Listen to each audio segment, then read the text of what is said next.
Son las imágenes de la llegada del féretro la noche de este lunes del senador y precandidato presidencial colombiano Miguel Uribe Turbay al Congreso de Colombia, donde comenzó este acto fúnebre que se va a extender hasta este miércoles al mediodía. Allí comenzaron a despedirlo personas de su círculo cercano, además de su esposa María Claudia Tarazona, su padre y otros allegados. Es parte de la actualidad política en Colombia con este lamentable hecho que enluta a buena parte de la población colombiana que lamenta el asesinato del senador Miguel Uribe Turbay, que fue atacado el pasado 7 de junio y que batalló durante 2 meses por su vida en una clínica en Bogotá. Este es nuestro tema hoy en nuestro segmento internacional dedicado a los últimos acontecimientos en Colombia.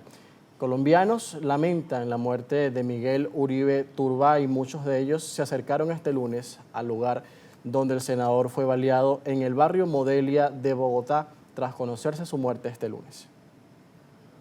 Hoy los colombianos sentimos tristeza porque nuestra vida es menospreciada por las estructuras criminales que nos gobiernan. No han apreciado lo que significa la vida de cada uno de nosotros. Lo siento yo como lo sentimos la mayoría de colombianos, la gran mayoría de colombianos, un dolor de patria. Un dolor de patria por esto lo que acabó de ocurrir. Teníamos una esperanza de que, que reviviera.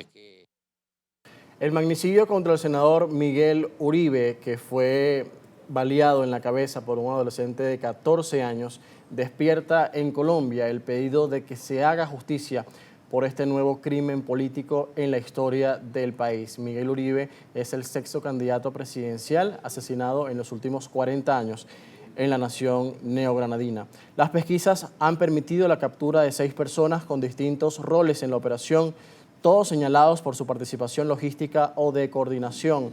Entre ellos está Elder José Arteaga, alias El Costeño, identificado como el principal enlace entre autores materiales e intelectuales. También figura Catherine Martínez, alias Gabriela, quien entregó la pistola Glock 9 milímetros al menor. William González Cruz, alias El Viejo o El Hermano. Carlos Eduardo Mora, conductor del vehículo usado para entregar el arma. También Cristian González Ardila, motociclista encargado de extraer al sicario del barrio Modelia, y el propio adolescente que disparó. Las autoridades han detectado conexiones entre ese grupo de personas y el departamento de Caquetá, ubicado al sur de Bogotá.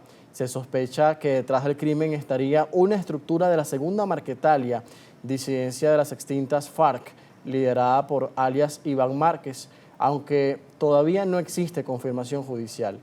La Fiscalía mantiene reservas sobre el avance del caso, mientras la policía asegura que todavía faltan al menos 2 capturas clave. El gobierno ofrece una recompensa por información que conduzca a los autores intelectuales del crimen. Ninguno de los detenidos ha confesado quién dio la orden y la línea de tiempo trazada por los investigadores aún busca esclarecer el verdadero origen de la orden del asesinato. Y como novedad, este lunes el ministro de Defensa de Colombia, Pedro Sánchez, confirmó que alias Zarco Aldinever, cabecilla de la Segunda Marquetalia, fue abatido por el ELN en un enfrentamiento cerca de la frontera colombo-venezolana. El ministro aseguró que ese hecho ocurrió específicamente en territorio venezolano. El disidente de las FARC era señalado como uno de los autores materiales del magnicidio contra el precandidato presidencial Miguel Uribe Turbay, quien murió este lunes tras 2 meses hospitalizado. Según Sánchez, el crimen se originó por una disputa de narcotráfico, luego de que miembros de ambos grupos se robaran un cargamento de cocaína, lo que desató una pugna entre carteles. El ministro destacó que la Segunda Marquetalia está fracturada y carece de objetivos políticos, reforzando el carácter criminal de sus acciones. La muerte de alias Zarco se produce días después de que la Fiscalía reactivara órdenes de captura contra cabecillas que fungían como negociadores de paz. Amigos, son las 6:44 minutos en Caracas, 5:44 en Bogotá. Vamos hasta la capital colombiana para conectarnos con nuestro primer invitado esta mañana, Manuel Camilo González, quien nos va a ayudar a entender el contexto político y social que se vive en este momento en Colombia tras el fallecimiento del senador y aspirante presidencial Miguel Uribe Turbay. Buenos días, estimado, ¿cómo está? Buenos días, estimado José. Muchas gracias por la invitación. Gracias a usted por acompañarnos y por conectarse con nosotros. ¿Cuál es el impacto que deja ya la confirmación de la muerte de Miguel Uribe Turbay tras estos largos 2 meses que parecían eternos en los que el senador luchó por su vida después de este grave atentado cometido el pasado 7 de junio? Bueno, yo creo que la consecuencia más evidente y tal vez la más confirmada es que ciertamente la polarización no va a cesar. Ciertamente, de alguna forma, este evento muy dramático para la familia de Miguel Uribe Turbay, pues ciertamente no representa los anhelos de reconciliación y tal vez de diálogo entre partes. Por un lado, el gobierno ciertamente mantiene esas reservas y mantiene, digamos, esa sospecha frente a que el atentado fue obra, digamos, de actores que tratan de desestabilizar su gobierno, pero también de alguna forma los allegados y particularmente los miembros más cercanos al Centro Democrático, el partido del ex candidato, pues ciertamente también culpan al gobierno de Gustavo Petro no solo por la falta de garantías en la seguridad de ese candidato, sino también de alguna forma por la política de seguridad fallida que ciertamente de alguna forma se ha implementado durante estos años. Ya van 97 miembros de, digamos, de liderazgos sociales que en Colombia pues han asesinado y pues de alguna forma eso también se suma un poco al evento principal y tal vez al suceso principal que es la muerte de un precandidato presidencial. Entonces yo creo que la polarización por lado y lado no va a cesar, va a ser capitalizable electoralmente y seguramente ya de alguna forma con esto se abre de una manera un poco dramática, triste, de alguna forma la contienda electoral de 2026. Manuel, ¿cómo se analiza la respuesta del presidente Gustavo Petro, su reacción inmediata tras este acontecimiento tan lamentable? Su trino, como ustedes le dicen, llegó a las 11 de la mañana, hora colombiana, de este lunes. Expresó su sentido pésame a la familia del senador Miguel Uribe Turbay y a las y los colombianos. La vida está por encima de cualquier ideología. Esa es una de las frases que más citan los medios colombianos hasta ahora. Sin embargo, se pronunció mucho después que lo hicieran las principales figuras políticas del país. ¿Qué quiere decir eso? Sí, es una posición muy vacilante, una posición que ciertamente genera muchas, digamos, sospechas sobre cuál es el verdadero compromiso del presidente de la República, porque particularmente esto es un suceso que bien puede debilitar su gobierno en términos de la política de paz total, que es la política de paz que se ha impulsado durante estos años, pero también de alguna forma su compromiso con la democracia, es decir, la defensa del Estado de Derecho y en esencia, de alguna forma, la defensa de la integridad de los candidatos opositores. Entonces, en ese sentido, creo yo que la posición del presidente ha sido vacilante, incluso ha sido contradictoria. De hecho, las primeras horas después del intento de magnicidio, pues ciertamente fueron trinos que no iban al caso, que de alguna forma reflejaban hipótesis totalmente, digamos, descabelladas, como que fue asesinado por su origen étnico libanés, o que incluso de alguna forma, como ya bien había mencionado, una teoría sobre que este hecho había sido parte de una conspiración para desestabilizar el gobierno. Entonces, ciertamente no es la posición de un jefe de Estado que ciertamente representa la unidad de la nación según la Constitución colombiana, y es mucho más la posición reservada, incluso callada, de digamos, un dirigente político que pues busca cómo refugiarse un poco ante los efectos negativos que pueda tener este suceso. Con esto, ¿cómo se colocan de relieve en este momento los discursos de odio en Colombia, sobre todo en la política?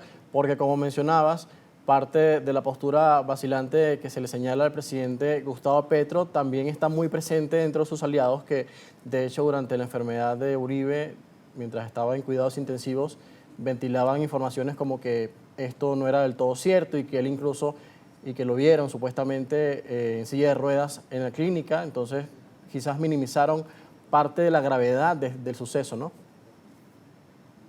Sí, así es. Creo yo que ciertamente uno de los ingredientes nocivos dentro de esta historia y que ciertamente da para comentar es que la desinformación en redes sociales es tal vez lo más peligroso que existe en estos momentos en el escenario electoral. El entorno informativo ciertamente no ayuda y no logra contribuir un poco al deseo de paz social en unas elecciones que ya se avecinan y ciertamente no van a haber muchos más intentos de asesinato, incluso de este tipo de atentados, pero lo que sí va a haber y lo que está existiendo en estos momentos es mucho más violencia de tipo informativo. Uno ve ciertamente en X o en otras plataformas como las bodegas, que aquí se le denominan a esos grupos de trolls que vienen de lado y lado, pues ciertamente generan desinformación respecto a un hecho que es verificable, que es obviamente la muerte del ex candidato Uribe Turbay. Entonces, ciertamente creo yo que más allá de las, digamos, balas o los atentados, ciertamente lo que le hace más daño al entorno informativo de las elecciones es esa desinformación que ciertamente se ha generado desde las dos partes de la polarización, desde el gobierno, pero también desde sus opositores. Y eso ciertamente es lo que termina incluso incitando a la acción. Entonces, lo que veremos, desafortunadamente, es más incidencia de estas bodegas y ciertamente más polarización digamos, con cada paso que se avance hacia el inicio de la campaña electoral. Estimado Manuel, ¿qué podemos destacar de ese legado político de Miguel Uribe, su historia familiar también, entendiendo que perdió a su madre muy joven, como lo decía hoy al principio del programa, en una operación de rescate? Lamentablemente su madre es asesinada, una reconocida periodista que dirigía una revista, también un noticiero de televisión, y por cierto registró los asesinatos de los 3 candidatos presidenciales de esa época. ¿Cómo queda ahora la historia de política de Colombia con este acontecimiento que revive esa etapa tan oscura? Sí, es un infortunio personal para la familia Uribe Turbay. Ciertamente, como bien lo mencionabas, pues una serie de hechos dramáticos pues han cubierto, digamos, un poco la experiencia de vida de esta familia. Hay que decir que ciertamente la violencia que estamos viendo no creo yo, no considero yo que vaya a repetirse como en la década de los 80, de los 90. Aquí hay varias diferencias. Primero es que no sabemos con total claridad quiénes son, digamos, los autores intelectuales del magnicidio. Ciertamente en los años 80 y 90 uno podría apuntar obviamente a los responsables que eran los cárteles de la droga. Y en segunda medida, ciertamente hay que decir que, digamos, este magnicidio pues obviamente está, digamos, enmarcado mucho más en términos más políticos, es decir, ciertamente la polarización y en su momento lo que sucedió con el decretazo pues también motivaron mucho, digamos, esa discusión pública en la que desafortunadamente, pues, Uribe Turbay terminó siendo baleado. Entonces, creo yo que algo muy importante que hay que resaltar es que ciertamente Colombia no va a volver a esas décadas en donde veíamos ese tipo de atentados, pero sí subsiste, de alguna forma, una violencia en lo regional, es decir, en los campos, en los municipios, en las ciudades más pequeñas, en las cuales, pues, obviamente, muchas veces los medios digamos, no da mucha cobertura. Entonces, ciertamente hay que mantener esa idea muy presente de que no vamos a regresar a ese tipo de violencia, pero la violencia subsiste mucho más en el ámbito local que en el ámbito nacional. ¿Qué queda ahora para el resto de los precandidatos presidenciales y de los candidatos que vayan a esa contienda presidencial el próximo año? Porque si bien es cierto, esto es un hecho que lamentan muchos colombianos y que enluta en este momento a la población, pero también, bueno, la vida va a continuar, la política también lo va a hacer y son varios los candidatos que quieren llegar a esa contienda el próximo año. ¿Qué garantías se van a dar para esto, entendiendo la dificultad social y también el riesgo que corren muchos al ejercer su vida política cuando salgan a las calles a encontrarse con la gente y a cautivar a las personas para buscar votos, ¿no? Sí, ciertamente, digamos, esto es un hecho, como bien mencionaba, que es capitalizable políticamente. Creo que el principal, digamos, afectado, ya sea en términos positivos o negativos, pues obviamente es el Centro Democrático, que después obviamente donde era miembro Uribe Turbay. Y ciertamente yo creo que estos meses, lo que es julio y agosto, pues no han sido meses muy fáciles para ese partido. no solamente tenemos obviamente la muerte de uno de sus precandidatos, sino también la condena contra el expresidente Álvaro Uribe, que pues obviamente es el líder natural de esa colectividad.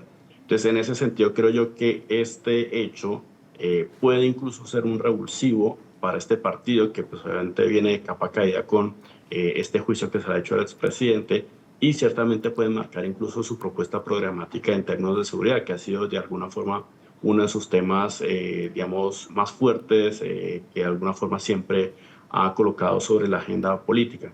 Entonces, en ese sentido, creo yo que incluso a partir de esta crisis que ha tenido el partido y sobre todo la última, que es la muerte de un precandidato, pues se puede reunir y se puede haber una cohesión programática importante para la cual pues el Centro Democrático debe estar preparado. Seguramente llamarán a primarias lo más pronto posible para obviamente lograr aprovechar un poco el momento político que se vive con esta noticia y lograr pues obviamente concitar más el apoyo de la ciudadanía, obviamente después de lo que había comentado sobre el fallo condenatorio contra el expresidente Uribe, que pues obviamente golpeó mucho la imagen de ese partido.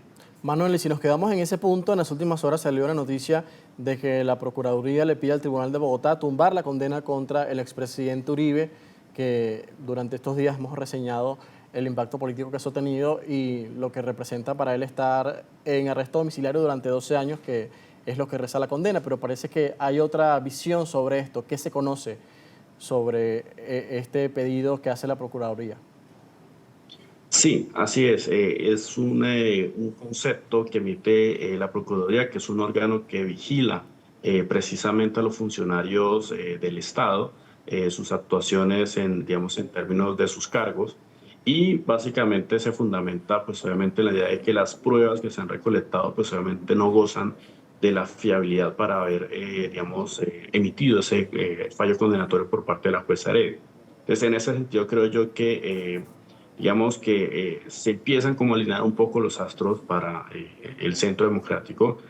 Obviamente todo está por verse porque ahorita en octubre es el fallo de segunda instancia, el definitivo, y seguramente pues este concepto puede tener cierto impacto no solo en términos judiciales, es decir, en la posibilidad de que se reverse la condena, sino incluso en términos políticos, porque ciertamente hay que decirlo, digamos, el gobierno de Gustavo Petro ha sido un gobierno que ha sido muy conflictivo con las ramas del poder público, no solamente con el Congreso, sino también con las Cortes y también con los órganos de control. Y seguramente esto también le dará un aire de oxígeno al gobierno para buscar cierto frente de batalla electoral, obviamente apelando a la idea de que los poderes del Estado están cooptados por los partidos tradicionales, por la élite tradicional y que pues eso obviamente no debe, digamos, suceder. Entonces, ciertamente está por verse, es un fallo que llega en un momento en donde todo es muy delicado, todo es hilado fino, Claro, entonces, mucha conmoción. digamos, exactamente, digamos que es todo muy incierto en estos momentos. Bueno, muchísimas gracias, Manuel, por acompañarnos estos minutos, por actualizarnos sobre la realidad colombiana tras este hecho político lamentable que hoy enluta a gran parte de los colombianos. Gracias, Manuel. Muchas gracias, José, por la invitación, saludos por la audiencia de Primera Página. Saludos también para ti y para toda Colombia. Manuel Camilo González, magíster en Ciencia Política de la Universidad de Salamanca, con nosotros hoy en Primera Página. Son las 6:58 minutos, hacemos el corte regular de la hora y al regreso otras entrevistas, pero de actualidad nacional aquí en Primera Página.